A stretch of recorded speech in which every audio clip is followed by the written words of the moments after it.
Assalamualaikum warahmatullahi wabarakatuh. Waalaikumsalam warahmatullahi wabarakatuh. Alhamdulillah wassalatu wassalamu ala asrofil anbiya'i wal mursalin alladzi arsalahu rabbuhu rahmatan lil alamin wa ala alihi wasahbihi ajmain. Saya manggilnya apa nih? Teman-teman aja semua ya.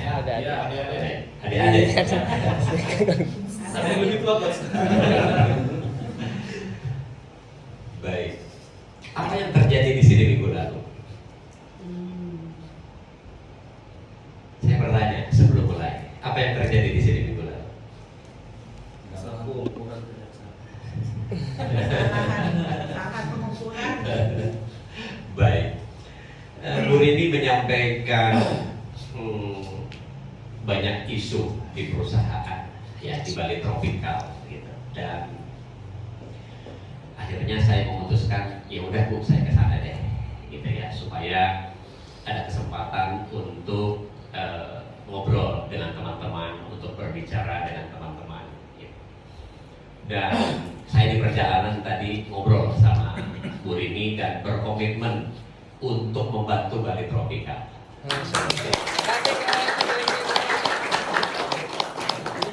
Ya, insya Allah secara reguler nanti saya akan berjumpa dengan teman-teman. Ya, mungkin sebulan sekali atau ya 2 bulan sekali gitu ya. Saya menyempatkan untuk bertemu dengan teman-teman. Ya, karena saat ini saya sedang disibukkan untuk sebenarnya yang kita dampingin saat ini ada banyak. Ada 15 perusahaan yang sedang kita dampingi dan salah satu yang sangat menguras energi saya yaitu Miga Coan. Mungkin teman-teman tahu ya Miga Coan. Suka belajar situ. Suka belajar gitu ya.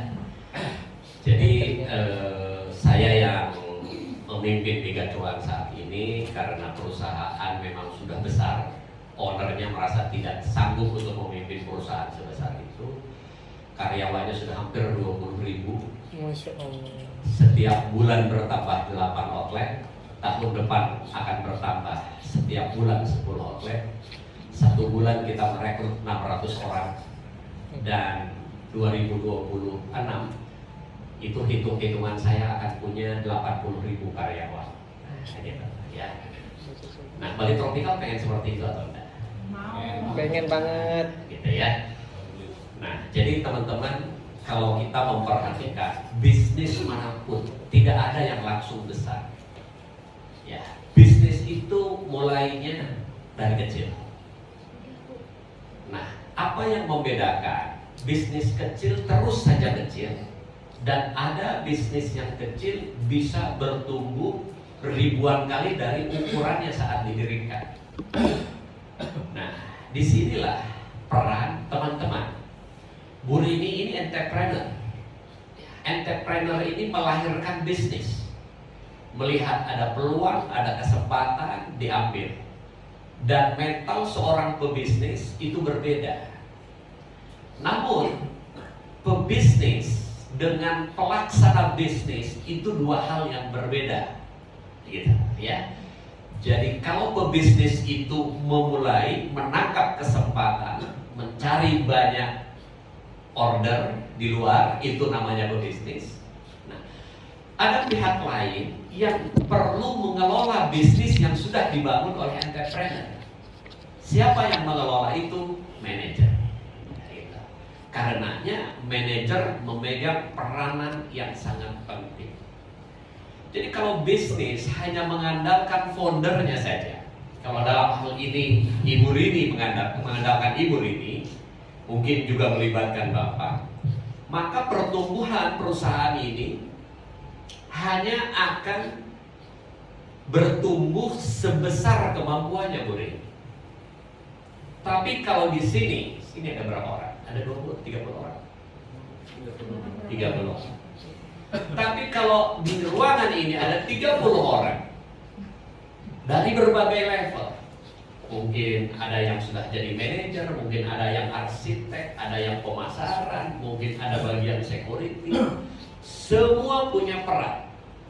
Dan kalau setiap peran menjalankan perannya masing-masing, tentu saja dengan syarat tertentu, nanti syaratnya saya sebutkan satu persatu, maka itulah yang akan membuat perusahaan ini tumbuh.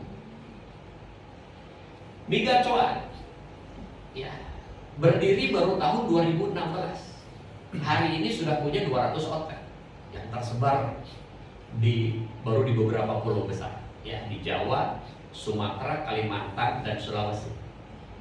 Kita targetnya ada 700 outlet di 2027 di semua ibu kota, kabupaten, dan kota madya di Indonesia.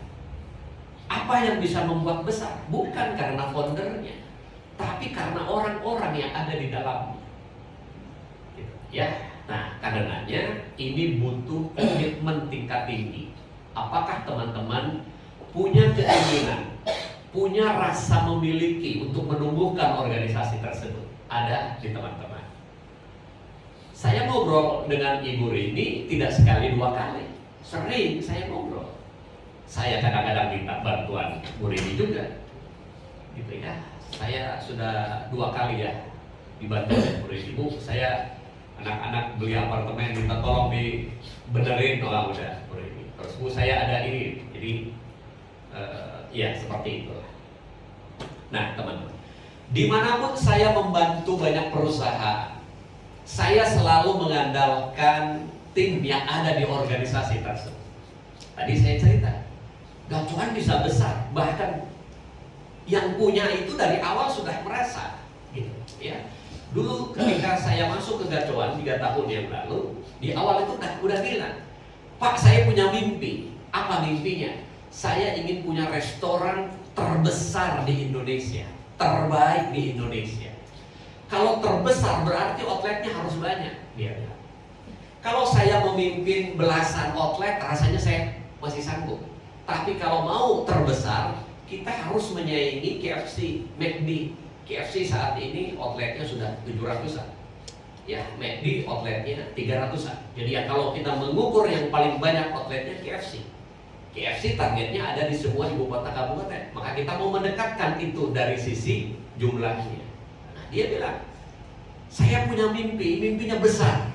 Tapi saya mengukur diri, Pak. Mimpin outlet sebanyak itu saya tidak punya kemampuan. Tolong bantu kami. Gitu, ya. Nah, apa yang kami lakukan? Yang kami lakukan adalah minta komitmen kepada anggota timnya. Mau besar enggak? Ini pemilik perusahaan punya mimpi besar. Teman-teman mau sama-sama membangun atau enggak? Gitu. Nah, hal yang sama juga saya tanya kepada teman-teman. Ibu ini saya rangsang, Bu, ayo kita buat mimpi-mimpi baru. 10 tahun yang lalu bagaimana bisnis itu? Sekarang bagaimana bisnis itu? Saya minta untuk review tadi. Nah, dari situlah kita akan buat mimpi-mimpi baru. Nah, kalau saya tanya sekarang, teman-teman punya mimpi atau enggak? Punya. Apa mimpinya? Siapa yang punya mimpi? Yang lain enggak punya mimpi? Siapa yang belum punya mimpi? Sama takut mimpi. Wah, saya bilang begini teman-teman. Kalau Anda punya mimpi, punya cita-cita, itu langkah awal. Kalau Anda tidak punya mimpi, selesai sudah hidup Anda. Kenapa? Hidup Anda menjadi tidak bergairah. Hidup Anda akan datar-datar aja, akan nerimo aja. Tidak ada sesuatu yang memotivasi Anda. Tadi Bapak bilang ada security. Mana ada security di sini? Pak, Bapak harus punya mimpi. Apa seumur-umur mau jadi security? Harus punya mimpi. Dan saya percaya Ibu sama Bapak juga nggak pengen Bapak-bapak seumur-umur jadi security.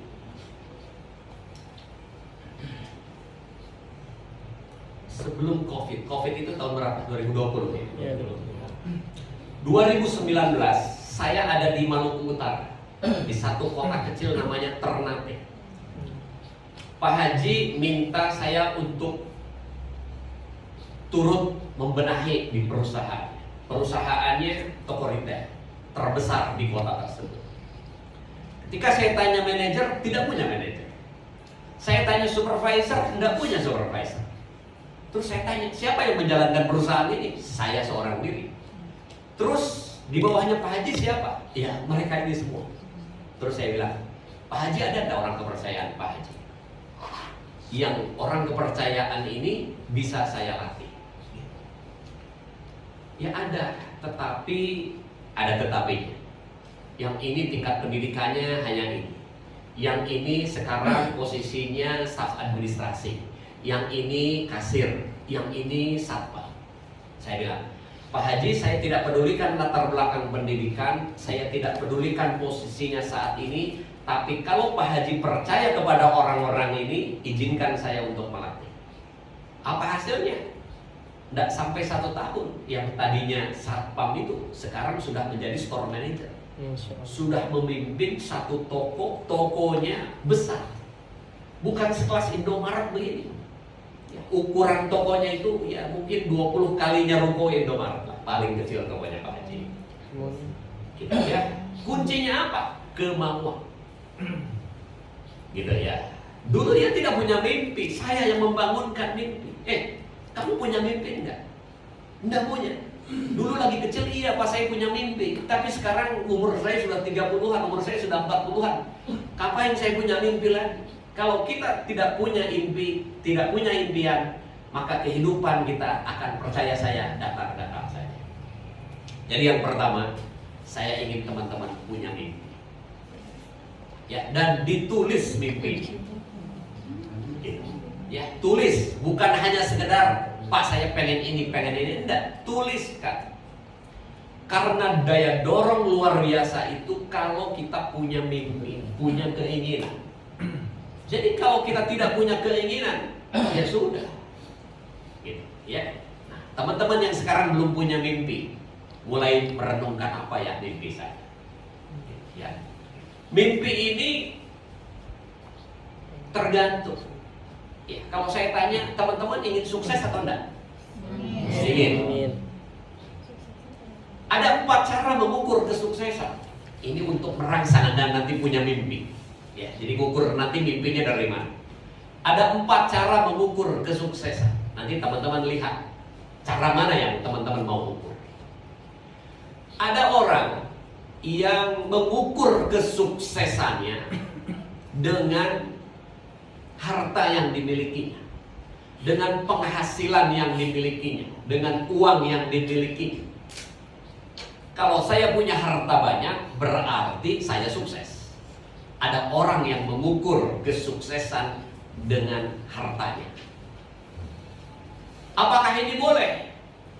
Rasanya lebih separuh dari manusia di dunia mengukur kesuksesannya dari uang. Dan banyak orang yang sebenarnya belum sukses, tetapi pola hidupnya meniru orang-orang yang punya kelebihan uang. Karenanya gaya hidupnya lebih besar daripada penghasilannya. Ya, cirinya apa? Handphone maunya yang mahal, ganti model ikut ganti juga. Padahal bela-belain saya biasanya makan sekali makan 20.000, 6 bulan ini 10.000 deh sekali makan demi membeli handphone yang mahal. Ya, karena bebannya lebih tinggi daripada pendapatannya. Demi apa? Demi dianggap sukses oleh orang lain. Oh, handphone kamu keren, wah kamu sugih ya. Sukses dong kamu di tempat kerja. Ada. Nah hati-hati kalau kita mau mengukur kesuksesan dengan uang. Gitu. Ya. Dan kalau kita melihat cara orang yang benar-benar sukses, ya, yang benar-benar sukses seringkali bukan dengan uang mengukurnya. Tadi Bu Rini tanya sama saya, Pak, pemilik gacuan siapa? Itu setiap bulan buka 8 duitnya dari mana? Dari bank? Enggak. Yang punya non muslim tapi anti riba Pak. Ketika saya bikin bisnis plan, saya bilang Pak kita harus bikin pabrik ketiga. Saya hitung-hitung pabrik ketiga itu butuh dana 500 miliar. Saya cek cash flow-nya tidak aman. Saya bilang Pak kita kekurangan. Kekurangan berapa banyak? Sekitar 30% dari itu. Boleh enggak pinjam uang dari bank? Dia bilang jangan. Jangan pinjam uang dari bank. Oh anti riba saya bilang Bapak. Keren saya bilang ini. Karena Itu prinsip yang diajarkan di dalam agama kita, dalam agama Islam. Gitu, ya. Nah, apa yang dilakukan oleh orang-orang sukses itu? Mereka itu bisa menunda kesenangan. Bu ini tanya lagi tadi, Pak, pakai uang investor? Enggak, 1 rupiah pun tidak menggunakan uang investor. Terus dari mana uangnya? Diputar. Bersedia menunda kesenangan, keuntungannya disimpan nama dia, dipakai lagi buat buka, ada keuntungan dibuka lagi outlet-outlet yang lain. Nah, beda kasusnya dengan yang tadi saya sebutkan. Saya punya gaji 5 juta, harga handphone, harga iPhone belasan juta, kan udahlah. Saya mau beli dulu, nyicil dulu, enggak apa-apa. Nah, ini berarti tidak bisa menunda kesenangan. Padahal orang-orang sukses itu bisa menunda kesenangan. Ya, saya melihat rumahnya biasa, sama ya mirip-mirip lah sama Bu Rini, gitu ya. Artinya dia tidak pamer kekayaan kepada dunia luar. Padahal omsetnya, wah, udah triliun teman-teman, gitu ya. Jadi kalau membandingkan bisnisnya dengan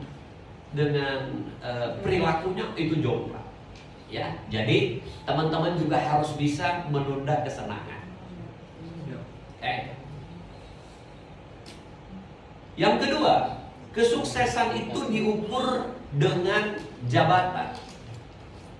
Ada orang yang mengukur, kalau saya jadi presiden, kalau saya jadi gubernur, jadi bupati, jadi wali kota, jadi kepala RT, maka saya sukses. Kalau saya jadi direktur, kalau saya jadi manajer, kalau saya jadi supervisor, saya sukses. Jadi mengukur kesuksesan dari jabatan, dari kekuasaan yang dimiliki. Dan itu boleh. Karena dulu saya juga begitu. Saya mengukur kesuksesan itu dari jabatan. Sejak saya sekolah, waktu saya kuliah saya di Serpong dekat dari sini. Waktu saya kuliah itu sudah punya mimpi. Mimpinya, karena waktu zaman saya itu jadi insinyur itu 8 tahun. Saya bilang, kelamaan, saya insinyur 8 tahun. 4 tahun, 5 tahun deh pengen selesai. Maka mimpi yang pertama saya adalah maksimal 5 tahun saya harus jadi insinyur. Kemudian, mimpi saya bukan 1, langsung dibikin sekaligus. Mimpi saya kedua, kalau sudah jadi insinyur, 5 tahun kemudian saya harus sudah jadi manajer. Itu mimpi saya yang kedua. Apakah berhenti? Tidak. Saya punya mimpi lagi. Setelah 5 tahun jadi manajer, saya harus jadi direktur. Dan alhamdulillah, semua mimpi saya tercapai. Bahkan sebelum waktunya. Ya. Jangan dianggap remeh tentang mimpi. Ya, hasil penelitian tentang mimpi ini sudah banyak. Banyak para ahli yang meneliti tentang kekuatan dari mimpi ini. Karena itu teman-teman memiliki impian. Okay. Yang ketiga, ada orang yang mengukur kesuksesan. Tadi yang pertama harta, yang kedua dari jabatannya. Sebentar, yang ketiga itu apa? Harta, jabatan,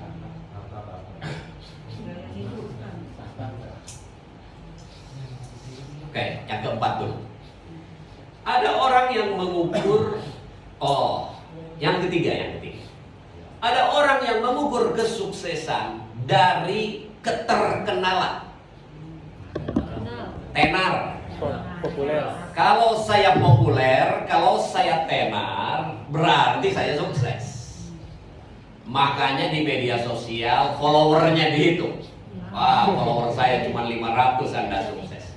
Oh, follower saya ribuan, oh sukses. Makanya ada orang yang melakukan berbagai cara supaya terkenal, supaya followernya banyak. Karena itu mereka menganggap bahwa kalau terkenal itu sukses. Itu cara yang ketiga. Dan cara yang keempat, Tidak ada hubungannya dengan orang lain, karena yang ini hubungannya dengan orang lain semua nih, dilihat oleh orang lain semua. Ada cara yang keempat, yaitu passion. Orang lain tidak melihat apa yang dirasakan oleh kita. Passion. Apa yang kita senangi, apa yang kita sukai. 7 tahun yang lalu saya mundur dari perusahaan yang saya dirikan. Salah satu perusahaan yang saya dirikan adalah Human Plus. 7 tahun yang lalu saya menyiapkan satu calon pemimpin untuknya, dan kemudian saya menyerahkan CEO di Human Plus kepada Ibu Nia. Waktu itu saya bilang begini, Bu Nia, Bu Ibu yang mimpin perusahaan yang saya dirikan ini, Ibu boleh melakukan apa saja, tapi satu, jangan larang saya mengajar, karena saya akan terus mengajar, karena mengajar sudah menjadi passion saya. Nah, gitu. Jadi saya punya passion. Kalau saya mengajar kepada orang lain, kemudian orang lain mengamalkan apa yang saya ajarkan, dan atas ilmu yang saya berikan dia sukses, maka saya merasa punya rasa yang tidak terkira. Disitulah saya merasa sukses.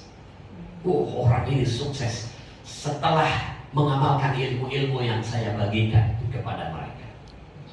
Nah, teman-teman juga tentu punya passion di bidang masing-masing. Tadi siapa yang ikut jemput saya ke bandara?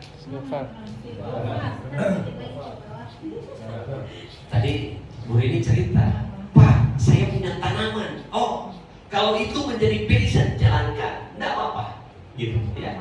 Tuh yang dimaksud, gitu ya. Nah, jadi terpulang, teman-teman mau mengukur kesuksesan dari mana? Tapi saya tidak terlalu merekomendasikan yang pertama. Saya tidak terlalu merekomendasikan yang ketiga. Saya merekomendasikan kesuksesan Anda diukur dari jabatan dan dari passion. Itu dulu. Saya belum bicara perusahaan, bicara teman-teman saja dulu. Ya, karena percuma saya ngomong berbusa-busa kalau teman-teman tidak merasa, ya Pak, hidup saya ini udah ada di garis tantangan, Pak. Masa depan saya ini udah diatur sama yang di atas, Pak. Anda, ini tanya Pak Ustaz. Ya, hidup kita itu ditentukan oleh kita sendiri, bukan oleh Tuhan. Tuhan udah bilang sama kita, Tuhan tidak akan mengubah nasib suatu kaum, nasib seseorang, sebelum kita sendiri yang berusaha untuk mengubahnya. Itu jelas sekali ayatnya. Ya, jadi jangan dikira bahwa nasib kita, Pak, saya ini turunan orang miskin, dari seumur-umur akan miskin. Tidak, teman-teman. Semua terpulang dari kita. Nah, sekarang kita mau berubah atau tidak? Ingat baik-baik. Teman-teman usianya berapa? 20-an, 30-an, 25. Coba lihat apa yang dilakukan oleh teman-teman 5 tahun terakhir.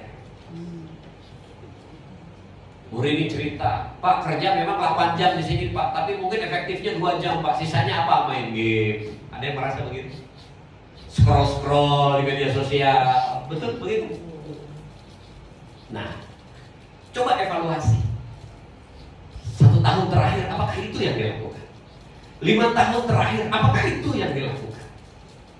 Kalau mulai hari ini sampai tahun depan, cara kerja kita masih sama seperti itu, percaya saya, tahun depan tidak akan bedanya dengan tahun ini. 5 tahun yang akan datang tidak akan ada bedanya dengan Anda hari ini. Kenapa? Karena cara yang Anda lakukan sama. Jadi kalau tahun depan Anda ingin lebih baik daripada tahun ini, maka kebiasaan Anda, cara-cara Anda bekerja sebelumnya jangan diulangi lagi. Rubah cara kerja Anda, karena tidak ada hasil yang berbeda dengan cara yang sama. Kalau kita ingin hasil yang berbeda, maka caranya Anda dirubah. Kalau selama ini saya bekerja 8 jam, efektifnya 2 jam misalnya, Anda cari pekerjaan yang lain. Anda inisiatif, minta atasan langsungnya siapa? Mbak, Mas, Pak, Bu, Ini kerjaan 8 jam, 3 jam saya udah selesai, nggak dikasih kerjaan lain Bu. Kalau enggak, gimana kalau saya ikut jualan misalnya? Jadi Anda harus aktif. Karena dengan Anda aktif, dengan semakin banyak pekerjaan, itu akan menambah wawasan. Saya sering ketemu dengan orang-orang yang ketika diberikan penugasan, Mas, kamu kayaknya kerjaannya sedikit, saya kasih kerjaan lagi ya. Bu, mohon maaf, tidak ada dalam job desk Bu. Ada di sini yang begitu? Tidak ada dalam SOP Pak. Saya hanya mengerjakan sesuai dengan perjanjian saja Pak. Ada yang begitu? Kalau itu yang terjadi, percaya saya, Anda akan lambat sekali bertumbuh. Kalau Anda mau bertumbuh dengan cepat, jangan pernah menolak penugasan apapun yang diberikan oleh atasan langsung Anda. Justru itu kesempatan untuk berlatih, kesempatan untuk menambah pengalaman, menimba ilmu. Jadi kalau dikasih tantangan, kamu kerjakan ini, aduh Bu, saya tidak bisa. Jadi tidak ada kata-kata tidak bisa. Oh baik Bu, kalau Ibu mempercayakan ini kepada saya akan kerjakan. Tapi Bu, sambil saya mengerjakan, Ibu jangan menuntut saya sempurna dulu ya Bu, karena saya baru mau belajar untuk mengerjakan ini. Dan Anda tidak dilarang untuk melakukan kesalahan. Anda boleh melakukan kesalahan untuk pertama kali Anda mendapatkan penugasan itu. Kecuali kesalahan yang sama berulang-ulang, baru itu yang tidak boleh. Saya juga dulu sama. Saya begitu lulus, saya insinyur mesin. Kerjanya yang ngedesain di awal-awal. Ketika itu saya merasa bahwa kalau saya di jalur teknis kelamaan jadi manajer, karena saya pengen jadi manajer, saya pindah jalur, masuk ke jalur manajer ya, maka saya jadi supervisor. Gitu ya. Waktu saya lulus kuliah, melihat lowongan pekerjaan, itu 60% lowongan pekerjaan itu sales engineer, dan saya tidak melirik, nggak tertarik ke sales. Entah kenapa waktu itu saya sama sekali nggak tertarik. Kemudian karir saya dari supervisor produksi, manajer produksi, factory manager, kemudian jadi general manager. Nah, ketika jadi factory manager di sebuah perusahaan Jepang, dalam satu kesempatan saya dipanggil oleh bos Jepang saya, Armana-san, koko deh, ada apa bos? Iwamoto-san mau ditarik ke kantor pusat Jepang. Iwamoto-san itu direktur sales and marketing. Gantinya siapa? Tidak ada. Tolong kamu yang mengambil alih. Padahal saya tidak punya ketertarikan di dunia sales, tidak punya pengetahuan, tidak punya pengalaman, sama sekali tidak punya passion di situ. Ada di sini yang mau bekerja hanya karena punya passion. Pak, saya tidak mau kerja di sini karena tidak punya passion. Saya hanya mau bekerja di bidang yang saya punya passion. Makan passion. Bukan begitu cara bekerja.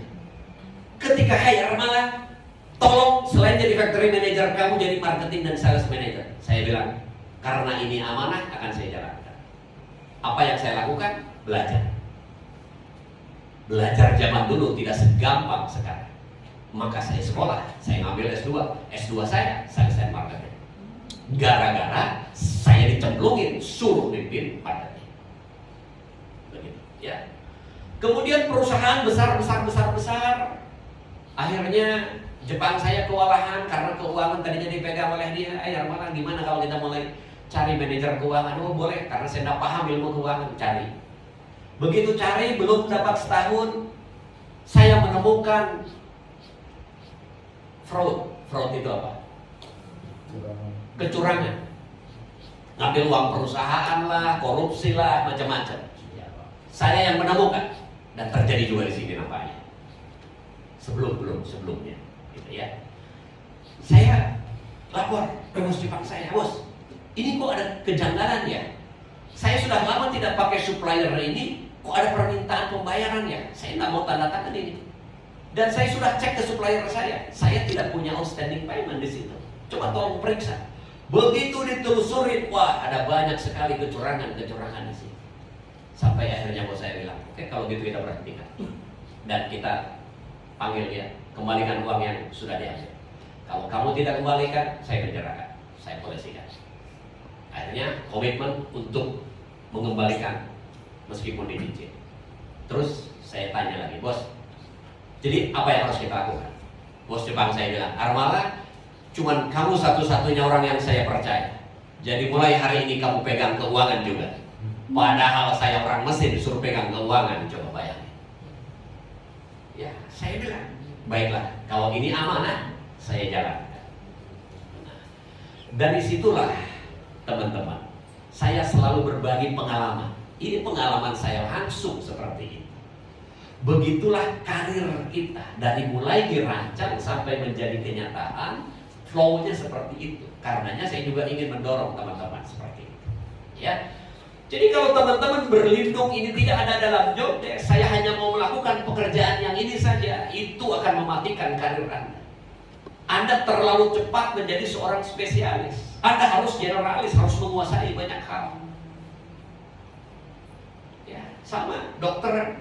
Dokter juga tidak jadi dokter spesialis. Dokter umum dulu, kemudian jadi dokter spesialis, baru subspesialis. Lah, kita belum apa-apa sudah jadi pengen spesialis. Teman-teman di marketing misalnya, Pak, saya hanya mau jadi videographer saja, saya mau jadi copywriting saja, saya mau jadi fotografer saja. Itu terlalu spesifik. Ya, jadi teman-teman juga, Pak, saya hanya arsitek. Ya terus, kalau memang kerjaannya tidak terlalu banyak, ngapain? Gitu ya, aktif. Bantu jualan, misalnya. Saya dulu yang tidak tertarik jualan. Ternyata kalau bisnis tidak bisa jualan, itu repot juga. Gitu ya. Nah, jadi ini dulu yang ingin saya minta teman-teman miliki keinginan. Ya, miliki keinginan, kemudian keinginan itu bukan hanya sekedar keinginan, tumbuhkan motivasi dari dalam diri kita. Bahwa saya betul-betul ingin menginginkan itu. Ya. Itu aspek, baru satu aspek. Ya. Kalau teman-teman sudah memiliki keinginan ini, langkah berikutnya yang perlu kita miliki adalah sikap mental, teman-teman. Attitude. Kita bilang akhlak.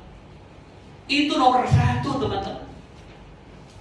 Akhlak itu nomor satu, tidak bisa ditawar-tawar. Integritas. Berbicara itu harus jujur. Mengatakan apa yang terjadi sebenarnya. Melakukan apa yang kita katakan. Kemudian menjaga amanah yang diberikan oleh perusahaan. Ini yang paling mahal harganya, teman-teman. Pengetahuan itu murah. Keterampilan itu murah. Yang mahal ini integritas. Yang membuat saya bisa seperti sekarang itu karena integritas. Saya memimpin perusahaan Jepang. Saya satu-satunya orang Indonesia yang pertama kali menjadi manajer. Sampai saya meninggalkan perusahaan itu, saya levelnya paling tinggi di perusahaan tersebut karena saya menjadi pemimpin di perusahaan tersebut. Banyak godaan, teman-teman. Kalau kita pegang jabatan itu, nggak pegang jabatan aja banyak godaan, apalagi punya jabatan. Godaan itu banyak. Pak Armana tinggal di mana? Oh, saya tinggal di Cikarang Baru. Hah? Pak Armana tinggal di Cikarang Baru? Iya, kenapa? Oh, itu bukan kelasnya Pak Armana. Pak Armana sih mestinya kelasnya di Bali Tropikal gitu. Pak, gimana kalau saya belikan rumah untuk Bapak? Godaan itu, teman-teman. Saya bilang enggak. Saya membeli rumah itu dengan keringat saya sendiri, bukan hasil pemberian. Jadi saya bilang maaf, saya tidak menerima seperti itu. Ada banyak sekali, itu salah satu contoh. Ya, saya bilang setiap vendor saya, kamu kasih the best price, saya tidak tawar-tawaran. Kalau menurut saya harga kamu masuk akal, saya terima. Tapi kalau ada vendor lain yang lebih murah, saya akan pakai itu. Jadi saya tidak suka tawar-tawaran, kasih saja the best price. Dan the best price itu net, tidak ada komisi-komisinya.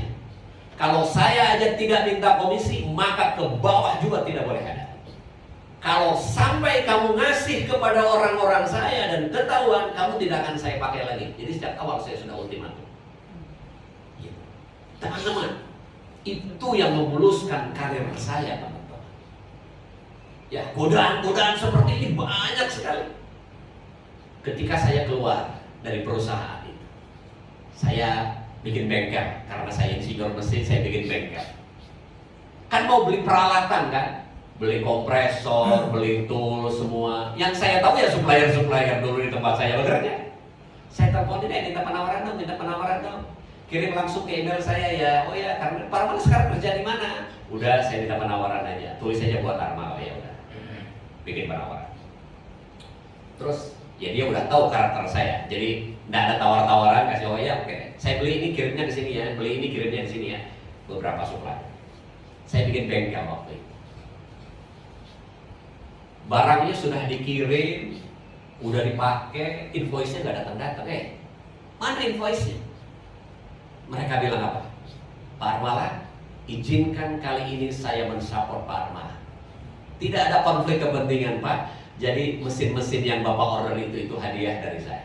Saya baru terima karena tidak ada konflik kepentingan. Padahal saya sudah tidak lagi menjabat di sana. Itu sebagai bentuk terima kasih. Itu bicara integriti. Kemudian ketika saya bikin bengkel, biasa mimpin ribuan karyawan. Saya punya bengkel, cuma punya 3 mekanik, nggak ada kerjaan. 24 jam sehari di pabrik saya biasa. Sekarang kerjaannya sehari sejam 2 jam beres. Saya bilang, saya ngapain ya? Jadi saking bingungnya, saya minta kerjaan sama istri saya waktu itu. Mak, kasih kerjaan dong, saya nggak enak nih jadi pengangguran begini. Istri saya bilang ya udah ngantar adik aja ke sekolah. Ya udah, si bungsu saya antar ke sekolah. Jadi pagi saya ngurus mekanik dulu sebentar, habis gitu ngantar ke sekolah. Ya karena masih playgroup, jam 10, jam 11 sudah pulang. Hari-hari begitu. Ya, jadi nggak nyaman. Kemudian saya ya pagi-pagi begitu, habis duhur makan tidur. Seminggu 2 minggu begitu. Ngerasain jadi pengangguran itu kayak gimana. Dan saya membaca buku Bill Gates. Saya kaget luar biasa. Karena Bill Gates, tahu Bill Gates? Bill Gates ketika membangun Microsoft tahun 74, dia pernah bilang ke ibunya, Bu, saya ada proyek penting, ibu jangan cari saya nggak akan kemana-mana. Ya, mungkin saya akan ngerem diri di perpustakaan karena ada banyak sekali aspek yang dia lakukan. Bukan itu yang menjadi membelalakan mata saya, karena Bill Gates tidurnya hanya 8 jam. Bukan sehari, seminggu. Seminggu tidurnya hanya 8 jam, itu 1 jam sehari berarti. Yang membuat saya kaget lagi, akhir tahun 90-an, Bill Gates itu sudah masuk 10 orang terkaya di dunia. Tidurnya hanya 3 jam satu hari. Saya dibangunkan oleh Bill Gates. Armala, wake up. Bangun kamu Armala. Bill Gates orang terkaya di dunia, tidurnya hanya 3 jam satu hari. Kamu baru punya duit segitu, tidur melulu. Bangun Armala. Maka saya bangun. Oh iya. Dan ternyata teman-teman, kita diperintahkan oleh Tuhan yang menciptakan kita ke dunia untuk tidak boleh berdiam diri. Setelah selesai dari satu urusan, segeralah lakukan urusan yang lain dengan sebaik-baiknya. Fa'idha faragta fansab wa ila rabbika farghab. Itu perintah teman-teman. Saya baru sadar ini. Saya harus tidak boleh berhenti diam. Makanya saya selesai satu urusan, kerjakan urusan yang lain. Selesai satu urusan, kerjakan urusan yang lain. Saya memanfaatkan waktu saya seefektif mungkin.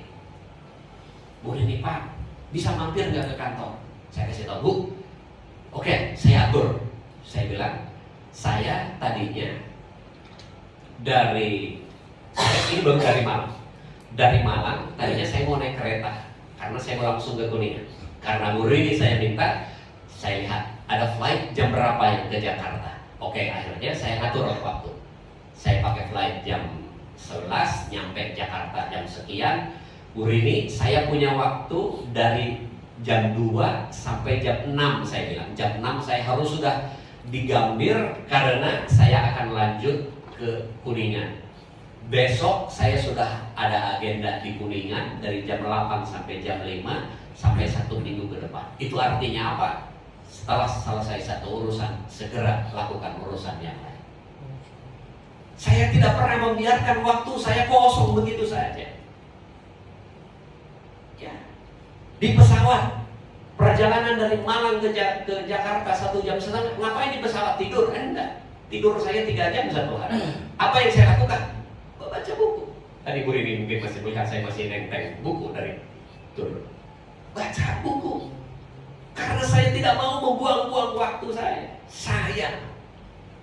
Makanya saya heran kalau anak muda sekarang banyak sekali menghabiskan waktunya di tempat tidur. Eman, kenapa Anda buang-buang waktu Anda di tempat tidur? Kita diperintahkan untuk terus bergerak. Bukan waktunya untuk healing, bukan waktunya untuk beristirahat. Nanti ada waktunya teman-teman. Kita nanti akan punya tempat di surga nanti untuk menikmati kehidupan yang sebenarnya. Di dunia ini bukan untuk dinikmati. Salah kalau kita mau menikmati kehidupan dunia. Belum. Ya, kita jelas ayatnya. Diperintahkan untuk terus bergerak. Jalan. Nah, maka saya juga ingin menggugah itu teman-teman. Ayo berubah. Ayo bergerak. Ya, selesai satu pekerjaan, minta pekerjaan lain. Bu, kasih saya pekerjaan lain, Bu. Dulu saya juga begitu. Ketika saya bekerja sebagai supervisor, ini kerjaan supervisor cuma gini doang. Minta, bos kasih saya kerjaan lain. Udah yang dikerjain sama bos, sini saya yang kerjain. Terus, bos ada lagi nggak? Ini kerjaannya udah beres nih, udah saya beresin. Ada lagi nggak? Ada lagi nggak? Nah, itu yang akan mempercepat kita. Ya, jadi teman-teman juga begitu. Bapak Satpam mungkin bekerjanya 3 shift, pagi, siang, malam. Seberapa efektif kita bekerja? Kita berdiri, kita berkeliling. Apakah kita berkeliling setiap saat? Di sela-sela itu apa yang kita lakukan? Ya, jadi dari mulai Bapak Satpam sampai semua tim yang ada, saya mensyaratkan baca buku, baca Quran. Karena dari situ kita akan banyak sekali mendapatkan manfaat dan hikmah. Jangan pernah berhenti belajar. Karena belajar yang akan mendukung integritas, attitude yang kita miliki. Nah, ketika saya dibangunkan oleh Bill Gates, saya kemudian berpikir, mau ngapain ya? Oh, kalau begitu saya jadi konsultan lah. Saya pernah punya pengalaman benarin perusahaan, saya pernah bekerja di perusahaan yang tadinya sakit jadi sehat.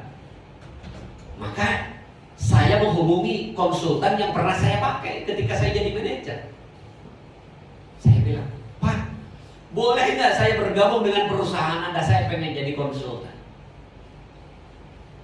Terus beliau bilang, dengan senang hati Pak Armala. Kapan Pak Armala akan join? Terus saya tanya, Pak, nggak perlu tes dulu, nggak perlu interview dulu, nggak usah tes-tesan. Karena tesnya sudah dilakukan 5 tahun yang lalu ketika saya dealing dengan Bapak mendapatkan proyek konsultasi di perusahaan Bapak. Dealingnya apa? Waktu itu dia menyiapkan amplop kepada saya dan saya bilang, no, kembalikan itu kepada perusahaan. Kalau harga yang sudah flat ini ternyata masih ada komisi, tolong kembalikan kepada perusahaan. Dan itu ternyata dijadikan alat seleksi. Ketika 5 tahun kemudian saya melamar pengen jadi konsultan itu, udah tes-tesan sudah tidak diperlukan. Pak, saya masih teringat 5 tahun yang lalu saya mau ngasih sesuatu kepada Bapak dan Bapak langsung menolak saat itu juga, maka ujian Bapak sudah selesai. Bergabunglah saya menjadi konsultan. Jadi perjalanannya itu luar biasa teman-teman. Gitu ya. Pengalaman saya bisnis saya B2B. Ya, ada juga yang retail, tapi mayoritas bisnis saya B2B. B2B itu dari perusahaan ke perusahaan. Misal, saya punya bisnis pengangkutan barang, disewa-sewain ke perusahaan-perusahaan, ke pabrik-pabrik. Banyak sekali orang-orang yang minta, Armana tolong dong bagi buat saya satu trip 5.000 ya. Dan saya selalu menasehatkan, Pak, bukan begitu caranya cari uang. Bapak bisa dapatkan uang mungkin lebih gede dari gaji, tapi percaya saya, bukan begitu caranya uang. Kalau Bapak ingin punya penghasilan lebih, nanti saya akan ajarkan bagaimana cara mendapatkan uang yang halal. Udah Pak malah nggak usah menggurui. Udah pokoknya saya itu baiklah Pak. Saya kalau Bapak minta seperti itu, tapi pengalaman saya Pak, saya bilang, kalau Bapak mendapatkan uang seperti itu, percaya saya, nanti akan ada dampaknya. Dia tidak benar, gitu ya. Dan benar, dia mengumpulkan uang, uangnya dipakai untuk beli mobil, baru 6 bulan dia pakai mobilnya itu gerbang. Saya bilang, Pak, saya dulu mengingatkan Bapak, kalau Bapak pengen punya mobil, bilang kepada saya akan pikirkan gimana caranya. Bukan dengan cara seperti itu, karena uang yang Bapak kumpulkan itu tidak halal. Saya bilang, iya Pak, saya tobat sekarang. Saya sekarang udah selamat dari jungkir balik mobil aja, udah alhamdulillah. Nah, maka saya memberikan cara-caranya. Oh, ayo, mari. Nah, gitu ya. Nah, jadi ini bicara tentang attitude, teman-teman. Ya, kalau kita mengumpulkan uang sepeser demi sepeser dengan cara yang tidak halal, itu kadang-kadang tidak nunggu di akhirat, nanti di dunia udah balik, teman-teman. Tidak berkah, gitu ya. Jadi bagaimana caranya mengumpulkan uang yang berkah? Tunjukkan dengan prestasi. Kalau Anda ingin penghasilannya lebih besar, maka posisi Anda harus naik. Karena kalau posisi Anda tidak naik, ya perusahaan sudah naker. Kalau posisi ini maksimal sekian, untuk posisi yang lebih tinggi maksimal sekian. Jadi teman-teman harus selalu naik. Mas sudah berapa lama di posisi sekarang? Kalau di perusahaan ini udah 1 tahun setengah. Udah setahun setengah. Mas Masih baru jalan 3 minggu. jalan 3 minggu. Pas Satpam berapa lama di sini? Macam-macam. Paling lama berapa lama jadi Satpam? 5 tahun Pak. 5 tahun. Tadi saya cerita saya punya bisnis pengangkutan barang. Saya jarang ketemu karena kepada saya sudah cukup banyak. Biasanya hanya satu tahun sekali aja pas lebaran. Saya tanya, kamu udah berapa lama bergabung dengan perusahaan yang saya pimpin? Baru 6 bulan Pak. Dan saya selalu bilang, maksimal 2 tahun kamu harus bisa juga. Tidak boleh jadi kenek seumur hidup. Jadi saya selalu masang target, saya masang mimpi. Sebenarnya suruh dia mimpi. Dan saya juga selalu dalam berbagai kesempatan, Pak, Bapak udah 5 tahun jadi Satpam. Mimpi Bapak apa sekarang? Sukses satu. Mau diukur dari mana kesuksesannya?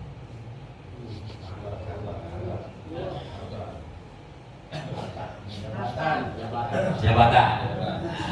Ya. Seperti itu. Ya, jadi bangunkan di dalam diri Anda nih, gitu ya. Kira-kira konsepnya seperti itu. Ya. Teman-teman, tidak ada atasan manapun yang menginginkan Anda gagal, tidak berhasil, tidak ada.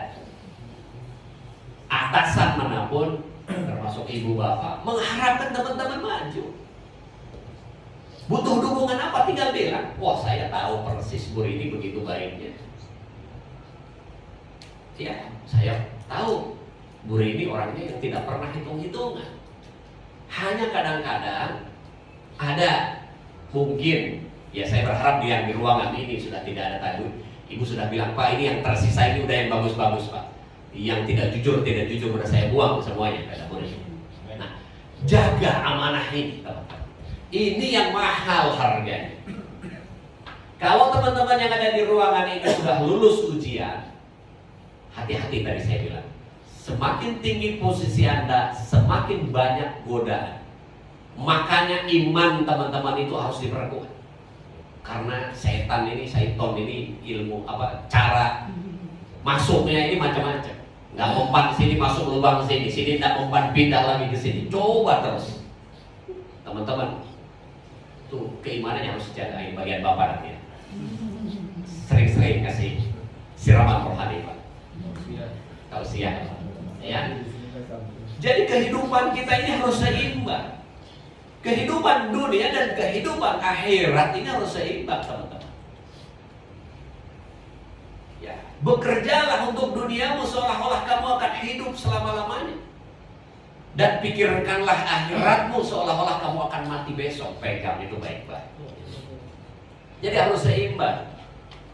Ya, tidak boleh kita ngoyo ngejar dunia. Tidak boleh juga kita urusin akhirat melulu, ya enggak. Rizki itu tidak didatangkan segeluntung nih, rumah buat kamu nih, mobil buat kamu, enggak. Tuhan tidak akan menurunkan mobil dari atas. Ya, ikhtiar. Ya, seberapa besar ikhtiar yang kita keluarkan, itulah yang akan diberikan. Makanya ini janji Tuhan. Tuhan itu tidak akan menguji kaumnya di luar kemampuannya. Jadi ujian yang diberikan kepada kita itu udah ditakar. Udah pasti kita lulus. Masalahnya kita seringkali menyerah. Kita merasa bahwa ujian ini terlalu tinggi. Sama kalau kita mau naik tingkat itu kan diuji. Dulu lagi sekolah, kelas 1 SD ada ujian kelas. Lulus naik kelas, lulus lagi naik kelas, lulus lagi naik kelas. Kalau tidak lulus, ya diam di kelas itu, udah naik sama. Dan kehidupan juga begitu. Nah, jadi teman-teman harus merancang naik kelas, naik kelas, naik kelas. Ya, jadi itu bicara tentang sikap mental, attitude, akhlak. Nah, yang paling gampang akhlak. Ini modal dasar. Dan 85% kesuksesan Anda ditentukan dari itu, teman-teman. Ini bukan Armana yang bicara, para ahli sudah meneliti jutaan orang yang sukses. 85% kesuksesan mereka karena punya sikap mental yang baik. Saya membuktikan itu. Ya, saya nggak punya pengetahuan tentang sales, nggak punya pengalaman di bidang marketing, dicemplungin suruh mimpin. Saya hanya butuh belajar. Gitu. Nah, yang berikutnya, yang ketiga, baru bicara tentang pengetahuan. Tapi dasarnya tadi sikap mental dulu. Jangan belum apa-apa menolak. Pak, saya tidak punya pengalaman, saya tidak punya pengetahuan. Enggak. Dasarnya dari situ dulu. Ketika saya sudah siap, karena saya merasa bahwa ini adalah amanah, maka saya belajar. Dan belajar itu gampang banget. Ya, paling gampang belajar. Belajar itu kan mencari tahu. Makanya dibilang pengetahuan. Pengetahuan itu diperoleh dari belajar. Baca buku, lihat video, belajar langsung kepada guru, itu namanya belajar. Karena yang tadinya kita tahu, sekarang menjadi tahu. Yang tadinya kita tidak berpengetahuan, sekarang menjadi berpengetahuan. Nah, dengan pengetahuan itulah maka cara-cara kita bekerja, cara-cara kita menjalankan kehidupan akan menjadi berbeda. Nah, hari ini saya berbagi pengetahuan kepada teman-teman, berbagi pengalaman kepada teman-teman, bahwa cara menuju sukses itu ada polanya. Teman-teman pernah naik gunung enggak? Bukit. Ada yang pernah, ada yang belum. Bukit. Ya. Bukit ya. Kalau teman-teman mau naik gunung, rute yang akan diikuti rute yang mana? Rute yang biasa dilalui oleh orang yang sukses naik gunung, atau Anda mau bikin rute sendiri? Ngikutin orang yang sudah sukses kan? Kenapa? Terbukti. Karena peluang berhasil naik tinggi, betul? Kalau bikin rute sendiri, kira-kira apa jadinya? Nyasar. Sama dalam kesuksesan juga begitu. Jadi kalau teman-teman ingin sukses, ngapain bikin jalur baru yang belum tentu sukses? Ikutin jalur yang udah biasa dilakukan oleh orang-orang yang sukses. Itu. Nah, hari ini saya berbagi pengetahuan kepada teman-teman. Kan tadi ada 4 cara tuh untuk sukses. Rutenya sekarang saya tunjukin tuh rutenya. Miliki dulu mimpi, miliki sikap mental yang baik, miliki pengetahuan. Itu rute untuk menjadi sukses. Ya, jadi nggak usah nyari-nyari, udah mimpi dulu deh apa mimpinya, gitu ya. Terus setelah punya mimpi itu, oke, kita belajar sesuatu yang baru, udah mendekatkan mimpi saya, gitu ya. Jadi Bu Rini nanti jangan kaget kalau semua pas satpam yang ada di sini pengen, Bu saya mau Jadi CEO. mau ikut jualan dong Bu. Ibu kan itu rumah udah setahun tuh nggak laku, saya mau ikut jualan Bu. Jangan ditolak Bu. Iya. Ya, gitu ya. Tapi kerjaan utamanya tetap dijalankan. Tetap dijalankan, gitu ya, tetap dijalankan. Karena teman-teman juga butuh dan tidak harus jualan juga, gitu ya. Ada banyak pekerjaan yang lain yang Bu, sambil saya jaga boleh nggak saya melakukan ini? Bu, sambil saya jaga boleh nggak melakukan ini? Gitu ya. Jadi aktif teman-teman. Karena itulah di situ akan ada banyak sekali. Jangan karena ditugaskan jadi satpam ya udah berdiri aja, muter aja begitu. Itu pekerjaan yang kalau dilakukan terus-menerus ya tidak menambah nilai bagi teman-teman. Harus ada sesuatu yang baru dan sesuatu itu di-create, diciptakan, diinisiasi oleh teman-teman sendiri. Nah, pengetahuan caranya hanya belajar. Dan cara belajar yang paling mudah adalah dengan membaca buku, dengan mengikuti kajian-kajian seperti ini, itu belajar. Jadi yang tadinya kita tidak tahu menjadi tahu.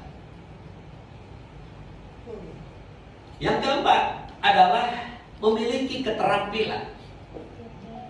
Keterampilan ini berbeda dengan pengetahuan.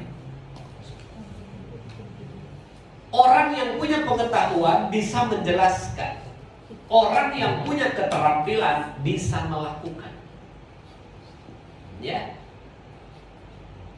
Kalau Anda mau belajar naik sepeda, ya belajarnya bukan di kelas. Tapi pegang sepeda, naik sepeda, belajar. Itu namanya keterampilan. Kalau Anda mau belajar berenang, bukan di sini belajarnya, nyemplung di kolam renang. Mungkin kelelap dulu, ya udah namanya juga belajar.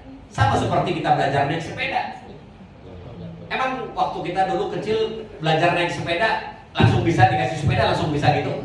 Enggak kan? Dipegangin dulu, betul? Dikasih roda tambahan, betul? Jatuh dulu. Ada yang langsung sekali belajar langsung bisa? Tidak ada. Jatuh dulu berapa kali jatuhnya? Mungkin nggak terhitung. Lecet juga kapok enggak? Kenapa enggak kapok? Karena pengen bisa. Itu prinsip-prinsip teman. Jadi ingat, di dalam melakukan sesuatu itu ingat seperti kita belajar naik sepeda. Jatuh, lecet, mungkin patah tulang, tapi Anda nggak kapok-kapok. Kenapa? Karena saking pengennya. Nah, ketika Anda punya cita-cita, ingat seperti ketika Anda belajar naik sepeda. Ingat ketika seperti Anda dulu belajar berenang. Kelelap mungkin hampir meninggal. Tapi Anda nggak kapok-kapok karena Anda pengen bisa. Nah, Anda sudah punya mimpi, dorong menjadi keinginan yang kuat. Inilah yang akan mewujudkan mimpi-mimpi Anda. Ingat seperti kita belajar naik sepeda. Ya, nah di dalam menjalankan pekerjaan kita ada juga memerlukan keterampilan.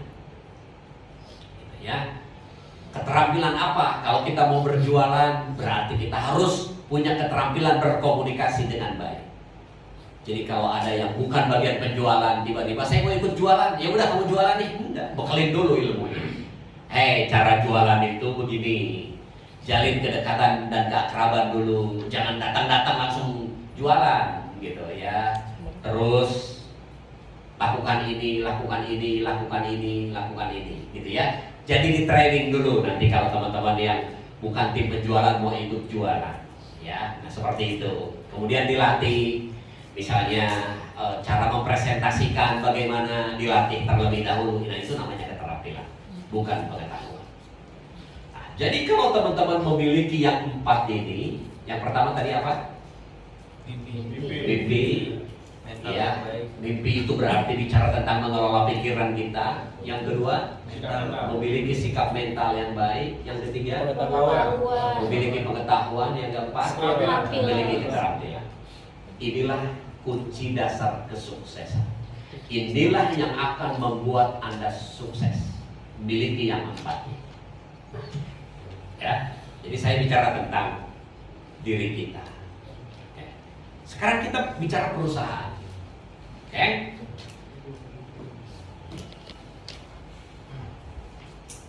founder, pendiri perusahaan ini punya mimpi besar. Tadi cerita, Pak, saya ini diledek sama teman-teman, kok bikin perumahan kecil-kecil aja ya, rumahnya hanya 40, 80 gitu. Orang lain sudah ribuan, saya juga punya mimpi, Pak. Saya mau bangun perumahan sekali buka 2000. Apakah bisa dilakukan oleh Bu Rini seorang diri? Tidak bisa. Bu Rini seorang diri tidak akan mampu. Teman-temanlah yang punya kemampuan itu. Kalau dia lihat ini udah wonder mau Teman-teman siap nggak untuk mensupport? Ketika Bu Rini punya mimpi, ditopang kesiapan teman-teman, itulah yang akan terjadi. Sama seperti pendiri Migacuan. Pak, saya pengen punya outlet yang banyak, tapi kalau saya sendiri saya tidak punya kemampuan. Tolong bangunkan tim saya. Saya juga bilang, Pak, saya juga tidak mampu, Pak. Maka satu-satunya cara saya memampukan tim. Ini juga ilmu yang saya berikan. Ya, mengelola dulu pikirannya, memunculkan dulu mimpi-mimpinya, bangun sikap mentalnya, beri pengetahuan, latih keterampilan agar bisa sinkron dengan kebutuhan perusahaan. Ketika orang-orangnya sudah siap, barulah perusahaan bisa bertumbuh. Karena membangun perusahaan itu yang paling berat membangun orang. Ya, jadi kalau teman-teman siap bertumbuh, maka saya ingin memastikan teman-teman yang 30 orang yang ada di ruangan inilah yang pertama-tama harus mendapatkan manfaatnya, bukan orang lain. Teman-temanlah yang harus merasakan benefitnya. Teman-temanlah yang harus mendapatkan yang paling besar, bukan orang lain. Sama, Migacuan juga. Saya bilang, hai teman-teman, 2 tahun ke depan kita akan bekerja keras. Mungkin Anda biasa bekerja 8 sampai jam 5, 8 sampai jam 5, mungkin sekarang jam 8 malam harus baru pulang. Yang biasa kerja dari hari Senin sampai Jumat, mungkin Sabtu Minggu sekarang harus bekerja. Ayo kita kerja keras, mau atau enggak? Oh. Itu saya cerita di Gacuan.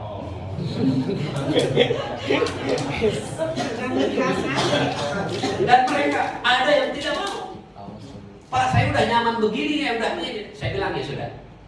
Kalau Anda tidak mau dan dia memilih keluar, saya bilang jangan nanti 2 tahun lagi Anda menyesal kenapa dulu Anda tidak mau dilatih oleh Armana.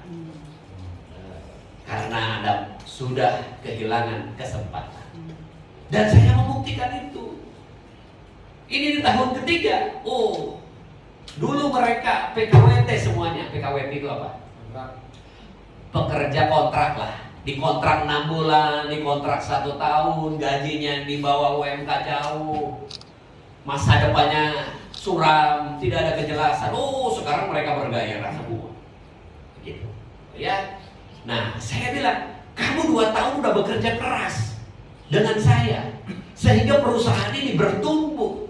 Saatnya teman-teman menikmati hasilnya. Jadi yang pertama-tama menikmati itu bukan pemilik perusahaan, tetapi teman-teman terlebih dahulu. Gitu. Ya, nah jadi hal yang sama juga saya tanya kepada teman-teman. Ayo, 6 bulan tidak cukup, 1 tahun tidak cukup. Ya, mungkin 2 tahun kita meletakkan fondasi ini, tapi di banyak tempat juga kadang-kadang 6 bulan juga bisa, tergantung teman-teman. Semakin teman-teman bergairah, semakin cepat proses tersebut. Ya, kalau dari ruangan ini teman-teman, oh ya Pak, saya mau bersedia, mau belajar, mau bekerja lebih keras, itu mungkin mempercepat. Ya, jadi mumpung organisasi kita masih kecil, karena kalau masih kecil begini jauh lebih mudah. Saya masuk ke Gacuan, outlet sudah 50, gitu ya. Karyawan sudah ribuan, outlet sudah tersebar, cukup repot, gitu. Ya, nah kalau memimpin 30 komplek yang kita bangun masih 100-an, masih memungkinkan kita untuk mempercepat, gitu ya. Kalau sebesar Gacuan saya butuh 2 tahun, ya mungkin di sini kita mungkin 6 bulan berhasil. Terpulang kepada teman-teman.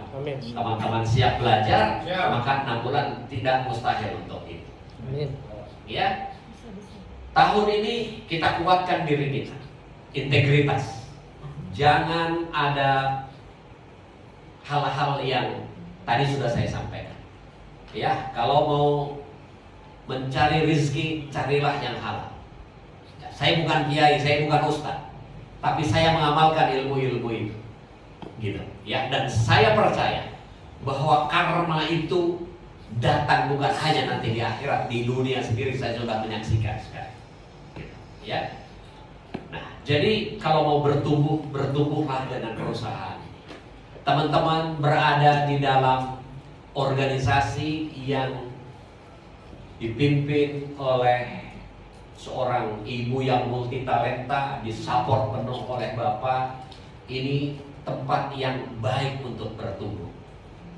Ya, tidak usah nyari kanan kiri, masa depan perusahaan ini cukup cerah. Gitu. Dan saya juga berkomitmen, Bu, saya berkomitmen. Ya, akan saya bantu, akan saya support. Gitu. Ya.